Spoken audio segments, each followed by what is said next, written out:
Welcome to another edition of the DawgHouse. Special edition this week because I am out on the road. As a lot of you noticed, it's my West Coast swing this year. We are out in, well, I can't really tell, but that is Arlington. Just less than a mile away is the Rangers ballpark, Globe Life Park in Arlington. I've already been there a couple times, so I didn't get a chance to go this year. But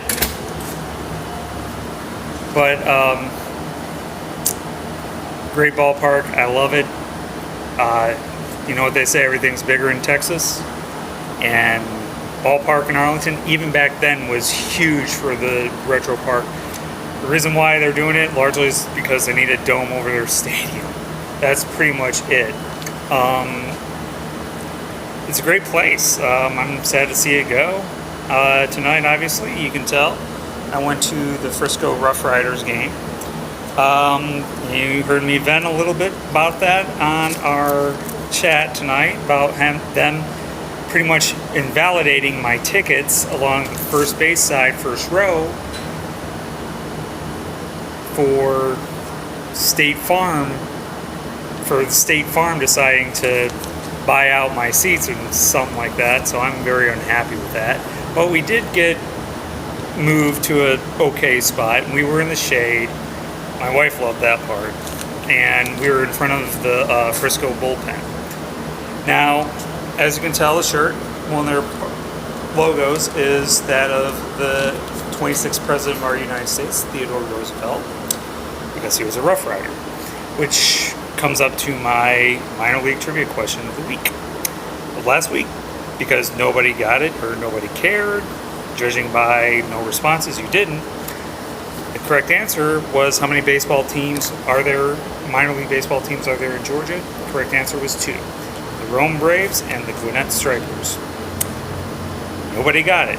Now, Augusta Green Jackets is technically not in Georgia anymore. They are actually across the Savannah River in South Carolina. But they still have a lot of Georgia ties, but technically it's in Georgia. Now, this week, as you can tell, we have Theodore Roosevelt here as one of the logos. He's also on a logo, or he was on a logo of a minor league team. They're still there, but they have a different name now. There's your hint. So what other minor league team has Theodore Roosevelt as partially on their one of their alternate logos? Put it on the chat board, put it on the message board, or put it on down here on YouTube. So, that's it. Now, talking about this week.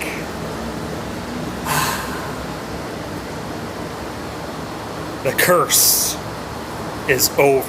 Actually, the curses are over.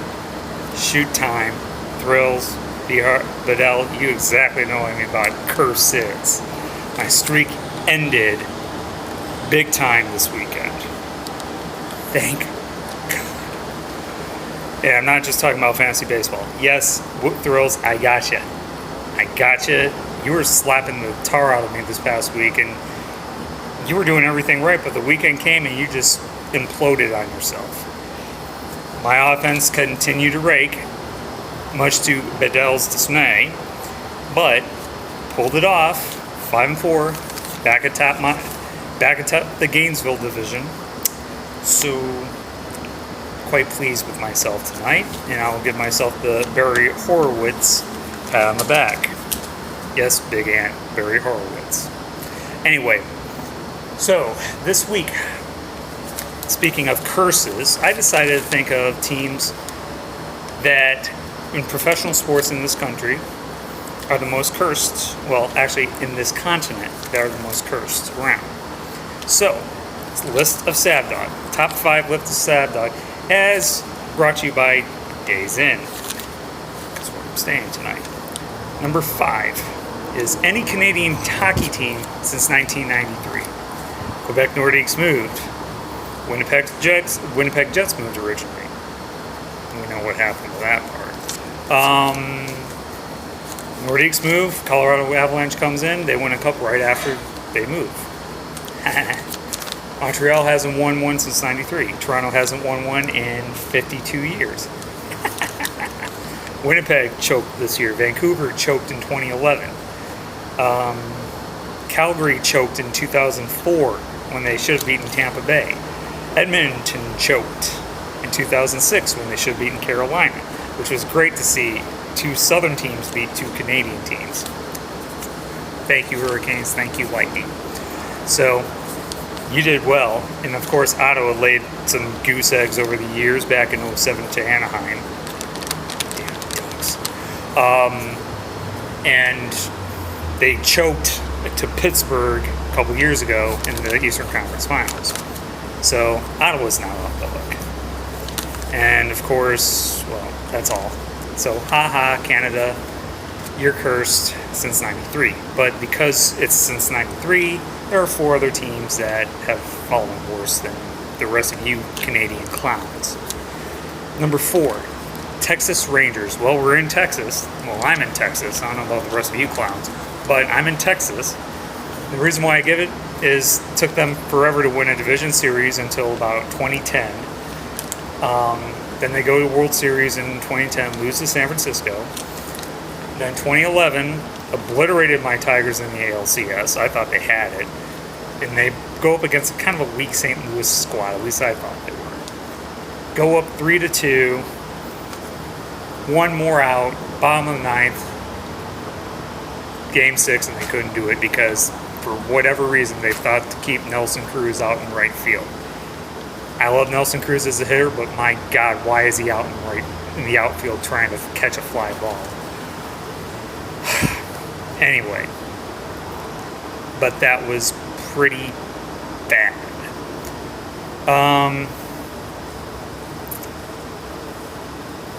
So Texas gets in, and then the next year they collapsed again in 2012. In 2013, they did another collapse. Of course, a few years after, we remember the Jose Bautista bat flip across the entire state of Canada, but, you know, to each his own. All right, so that number 4. Number 3, sorry, Harbor Clan, Cleveland Indians. 1997, 2016. Those are gut punches for you guys. I feel for you guys, I really do. You should have had it both those times. Really painful to think about, honestly. And no, I wasn't rolling my eyes. I was just kind of looking and see what's out there. So, but seriously, you guys had a rough run. 95 too, but I just think you just got outdueled by some great pitchers. Number 2, speaking of Cleveland, we know which team I'm talking about, the Browns. Maybe not too soon, maybe not too long. I'm a believer in the Browns myself. Don't like it because, well, the next team is personal for me, and that's the Detroit Lions. At least Browns have something to go for. Detroit is stuck in limbo with the Loonies. Seriously. And nobody can lose any better than the Detroit Lions can do. Anytime a big game happens, they find a way to lose it in epic fashion. 1957, last time they've won anything. And 1 playoff win since then. I tell you that, also only 2 playoff games at home since then. Think that through. That's pretty pathetic. 2 of the greatest players ever to grace their position, Barry Sanders and Calvin Johnson, played for them. Couldn't win. Matthew Stafford's been the most consistent quarterback Detroit's ever had, and he gets slammed religiously. I don't know why. He doesn't have an offensive line in front of him. He has to run around praying that he doesn't get killed. Anyway, so those are the top 5 cursed teams in professional sports. All right. Anyway, my opponent this week. I went through one Will who makes bad trade offers. Now I'm going through another William who makes bad trade offers.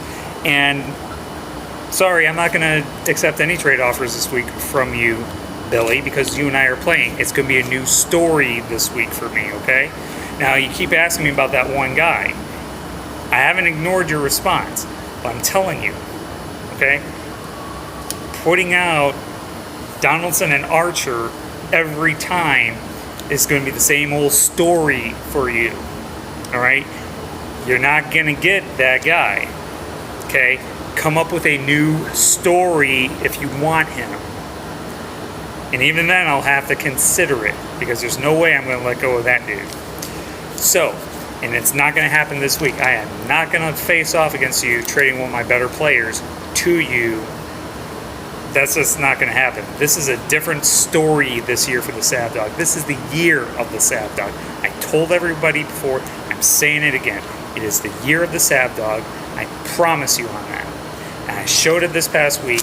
Will experienced it. Now it's time for Billy to experience it. And then next week, Bedell, coming for you, buddy. It's on.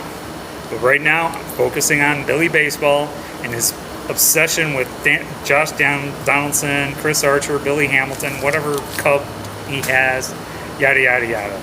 Anyway, best of luck to the rest of you guys this week. Don't care what you do.